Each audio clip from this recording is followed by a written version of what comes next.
ಆತ್ಮೀಯ ವಿದ್ಯಾರ್ಥಿಗಳೇ, S V math ಕ್ಲಾಸ್ಗೆ ತಮ್ಮೆಲ್ಲರನ್ನು ಸ್ವಾಗತಿಸುತ್ತಾ ಈ ಒಂದು ವಿಡಿಯೋದಲ್ಲಿ ಸಮಾಂತರ ಶ್ರೇಣಿಗೆ ಸಂಬಂಧಪಟ್ಟಂಥ 5.1 ಅಭ್ಯಾಸದಲ್ಲಿರ್ತಕ್ಕಂಥ ಸಮಸ್ಯೆಗಳನ್ನು ನೋಡೋಣ. ಸಮಸ್ಯೆಗಳನ್ನು ಆರಂಭ ಮಾಡೋಕ್ಕಿಂತ ಮುಂಚೆ ತಮ್ಮಲ್ಲಿ ಒಂದು ಮನವಿ, ನಿಮಗೆ ಈ ವಿಡಿಯೋ ಇಷ್ಟ ಆದರೆ ದಯವಿಟ್ಟು ಸಬ್ಸ್ಕ್ರೈಬ್ ಮಾಡಿ ಮತ್ತು ಲೈಕ್ ಮಾಡಿ. ಈ ಕೆಳಗೆ ಯಾವ ಸಂದರ್ಭದಲ್ಲಿ ಕೊಟ್ಟಿರುವ ಸಂಖ್ಯಾಪಟ್ಟಿಯು ಸಮಾಂತರ ಶ್ರೇಣಿಯನ್ನು ಮಾಡುತ್ತದೆ ಮತ್ತು ಏಕೆ? ಹೌದು, ಅದರಲ್ಲಿ ಒಂದನೇ ಪ್ರಶ್ನೆ ಬಂದು, ಒಂದು ಟ್ಯಾಕ್ಸಿಯು ಬಾಡಿಗೆ ಮೊದಲ ಕಿಲೋಮೀಟರ್ಗೆ ₹15 ಆಗಿದ್ದು ನಂತರ ಪ್ರತಿ ಕಿಲೋಮೀಟರ್ಗೆ ₹8ರಂತೆ ಇರುತ್ತದೆ. ಈ ಸ್ಟಾರ್ಟಿಂಗು 1 ಕಿಲೋಮೀಟರ್ಗೆ ₹15 ಇದೆ, ನಂತರ ಪ್ರತಿ ಕಿಲೋಮೀಟರ್ಗೆ ₹8 ಅಂತ ಹೆಚ್ಚಾಗುತ್ತಾ ಹೋಗುತ್ತದೆ. ಅದೇ ರೀತಿ ನೋಡೋಣ ಪರಿಹಾರ. ಇಲ್ಲಿ ಮೊದಲ ಪದ ಏನಾಗುತ್ತೆ? ಮೊದಲ ಪದ A1 ಅಂದರೆ 15, ಮೊದಲ ಕಿಲೋಮೀಟರ್ ಇಲ್ಲಿ A1 ಪದ ಆಗುತ್ತೆ 15. ಎರಡನೇ ಪದ ಏನಾಗುತ್ತೆ? ಎರಡನೇ ಕಿಲೋಮೀಟರ್ ಅಂತ ಅಂದರೆ ಮೊದಲನೇ ಕಿಲೋಮೀಟರ್ ಪ್ಲಸ್ 8, ₹15 ಪ್ಲಸ್ ₹8 ಅಂದರೆ ಎರಡನೇ ಕಿಲೋಮೀಟ್ರಿಗೆ ₹23 ಆಗುತ್ತದೆ. ಅದೇ ರೀತಿ ಮೂರನೇ ಕಿಲೋಮೀಟರ್ಗೆ 23 ಪ್ಲಸ್ 8 ಅಂದರೆ 31. ಇದು ಒಂದು ಸಮಾಂತರ ಶ್ರೇಣಿ, ಏಕೆಂದರೆ ಸಾಮಾನ್ಯ ವ್ಯತ್ಯಾಸ 8 ಆಗಿದೆ. ಇಲ್ಲಿ ನೋಡಿ, A1 ಪದ ಮತ್ತು A2 ಪದ, A2 ಮೈನಸ್ A1 ಆದಾಗ ಎಷ್ಟಾಗುತ್ತೆ? 8. ಅದೇ ರೀತಿ A3 ಮೈನಸ್ A2 ಕೂಡ 8 ಆಗುತ್ತೆ. ಅಂತಂದ್ರೇನು? ಸಾಮಾನ್ಯ ವ್ಯತ್ಯಾಸ 8 ಆಗಿದೆ. ಆದ್ದರಿಂದ ಇದೊಂದು ಸಮಾಂತರ ಶ್ರೇಣಿ ಆಗುತ್ತದೆ. ಎರಡನೇ ಕ್ವಶನ್ನು, ಒಂದು ನಿರ್ವಾತಗೊಳಿಸುವ ವಾಯುರೇಚಕ ಯಂತ್ರವು ಪ್ರತಿ ಸಲ ಸಿಲಿಂಡರ್ನಲ್ಲಿರುವ ಅನಿಲದ 1/4ರಷ್ಟು ಅನಿಲವನ್ನು ಹೊರತೆಗೆದರೆ ಉಳಿದ ಅನಿಲದ ಪ್ರಮಾಣ. ಪರಿಹಾರ ನೋಡೋಣ. ಆರಂಭಿಕ ಅನಿಲದ ಪ್ರಮಾಣ ಏನಾಗಿರಲಿ? ನಮಗೆ P ಆಗಿರಲಿ. ರೇಚಕ ಯಂತ್ರದ ಪ್ರತಿ ಬಾರಿ ಹೊರತೆಗೆಯುವ ಅನಿಲದ ಪ್ರಮಾಣ 1/4 ಭಾಗ. ಇಲ್ಲಿ ನೋಡೋಣ. ಆದ್ದರಿಂದ ಮೊದಲ ಬಾರಿಗೆ ಎಷ್ಟು ತೆಗಿತದೆ? 1/4 ಭಾಗ.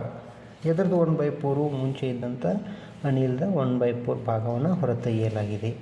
ಉಳಿದ ಅನಿಲ ಪ್ರಮಾಣ ನೋಡೋಣ. ಇದು ಮುಂಚೆ ಇದ್ದಕ್ಕಂಥ ಅನಿಲ. ಈ ಅನಿಲದಲ್ಲಿ 1/4 ಅನಿಲನ್ನು ಹೊರಗಡೆ ತೆಗೆದಾಗ ಉಳಿಯುವುದೆಷ್ಟು? 3P/4. ಅದೇ ರೀತಿ ಎರಡನೇ ಬಾರಿ ಯಾವುದು? ಈ ಉಳಿದ ಅನಿಲದಲ್ಲಿ ಮತ್ತೆ 1/4 ತೆಗೆದಾಗ 9P/16. ಇಲ್ಲಿ ಪದಗಳು ಯಾವ ರೀತಿ ಆಗ್ತಾವೆ ಅಂದರೆ ಈ ರೀತಿ: P, 3P/4, 9P/16. ಇಲ್ಲಿ ನೋಡೋಣ. ಇವಾಗ ಸಾಮಾನ್ಯ ವ್ಯತ್ಯಾಸ ಒಂದೇ ಆಗಿದೆ ಅಥವಾ ಬೇರೆ ಬೇರೆ ಆಗಿದೆ ನೋಡೋಣ. A2 minus A1 3P/4 minus P ಎಷ್ಟು ಬರುತ್ತೆ? -P/4. ಅದೇ ರೀತಿ A3 ಮೈನಸ್ A2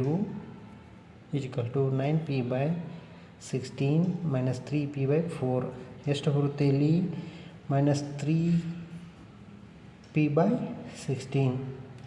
ಇಲ್ಲಿ ನೋಡ್ರಿ, ವ್ಯತ್ಯಾಸ ಏನಾಗಿದೆ? A2 minus A1 minus P/4 ಇದೆ.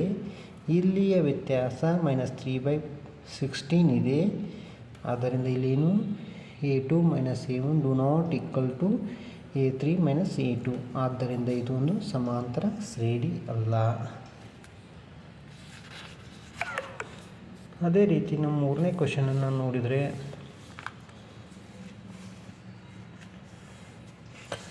ಇಲ್ಲಿ ನೋಡ್ರಿ, ಮೂರನೇದೇನೆಂದರೆ ಒಂದು ಬಾವಿನ ತೋಡುವಾಗ ಮೊದಲ ಮೀಟರ್ಗೆ ₹150, ನಂತರ ಪ್ರತಿ ಮೀಟರ್ಗೆ 50ರಂತೆ ಹೆಚ್ಚಾಗುತ್ತಾ ಹೋಗುತ್ತದೆ. ಇಲ್ಲಿ ಒಂದು ಬಾವಿನ ತೆಗೆಯಲಾಗಿದೆ. ಆ ಬಾವಿ ತೆಗೆದಾಗ ಮೊದಲ ಮೀಟರ್ಗೆ ₹150. ಇನ್ನೇನು ಎರಡನೇ ಮೀಟ್ರು, ಮೂರನೇ ಮೀಟ್ರ್, ನಾಲ್ಕನೇ ಮೀಟ್ರ್ ತೆಗಿತಾರಲ್ಲ, ಪ್ರತಿ ಮೀಟರ್ಗೆ 50ರಂತೆ ಹೆಚ್ಚಾಗ್ತಾ ಹೋಗಿದೆ. ಮೊದಲ ಮೀಟರ್ಗೆ ತಗಲುವ ವೆಚ್ಚ ಎಷ್ಟು? 150. ಎರಡನೇ ಮೀಟರ್ಗೆ 150 ಪ್ಲಸ್ 50 ಅಂದರೆ ಎಷ್ಟು? 150 ಪ್ಲಸ್ 50 = ₹200. ಮೂರನೇ ಮೀಟರ್ಗೆ 200 ಪ್ಲಸ್ 50 250 ಇದೇ ರೀತಿ ಹೆಚ್ಚಾಗ್ತಾ ಹೋಗಿದೆ. ಆದ್ದರಿಂದ ಸಂಖ್ಯಾ ಶ್ರೇಣಿ ಹೆಂಗಿದೆ?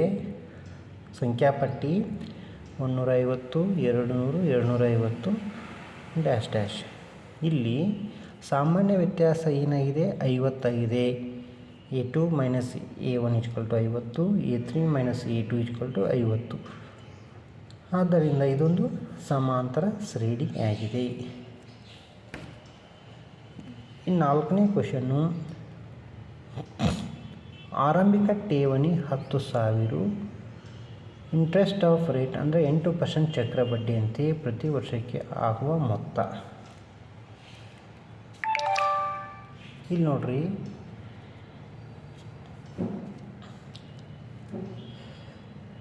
ಚಕ್ರ ಬಡ್ಡಿಯನ್ನು ಕಂಡುಹಿಡಿತಕ್ಕಂಥ ಸೂತ್ರ ಯಾವುದ? ಮೊತ್ತ = P bracket of 1 + r divided by 100 bracket close raised n. N ಅಂತಂದರೆ ವರ್ಷಗಳು, ನಂಬರ್ಸ್.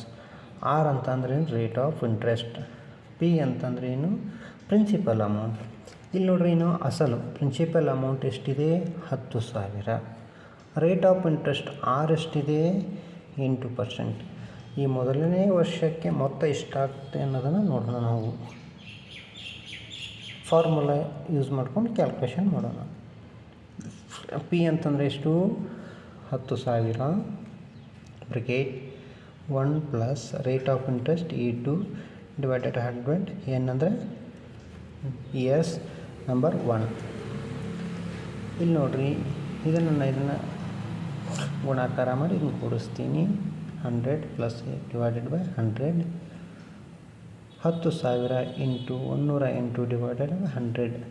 ಈ 2 ಕ್ಯಾನ್ಸಲ್ ಆದಾಗ 100 ಇಂಟು 108 1800. ಇದು ಮೊದಲನೇ ವರ್ಷಕ್ಕೆ. ಇನ್ನು ಎರಡನೇ ವರ್ಷಕ್ಕೆ ನೋಡೋದಾದರೆ ಎಷ್ಟು? ಮೊತ್ತ 10,000 1 plus 8 rate of interest divided 100. ಇಲ್ಲಿ ಎನ್ ಏನಾಗುತ್ತೆ? 2 ಆಗುತ್ತೆ. N means years. 10,000 into 108 divide by 100 into 108 divide by 100. 2 ಯಾಕಂತಂದರೆ ಇಲ್ಲೂ ಪವರ್ ಆಫ್ 2 ಆದ ಕಾರಣ ಏನು ಮಾಡಿದ್ದೀನಿ? ಇಲ್ಲಿ 2 ಸಲ ತೊಗೊಂಡಿದ್ದೀನಿ.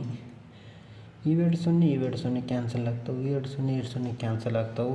ರಿಮೈನಿಂಗ್ 108 ಇಂಟು 108 ಇವೆರಡು ಗುಣಾಕಾರ ಮಾಡಿದರೆ 11,664 ರೂಪಾಯಿ ಆಗುತ್ತೆ. ಇಲ್ಲಿ ಪದಗಳು ಯಾವುದು? ಒಂದನೇದು 10,000, ಎರಡನೇದು 10,800, ಮೂರನೇದು 11,664. ಇಲ್ಲಿ ನೋಡೋಣ ವ್ಯತ್ಯಾಸವನ್ನು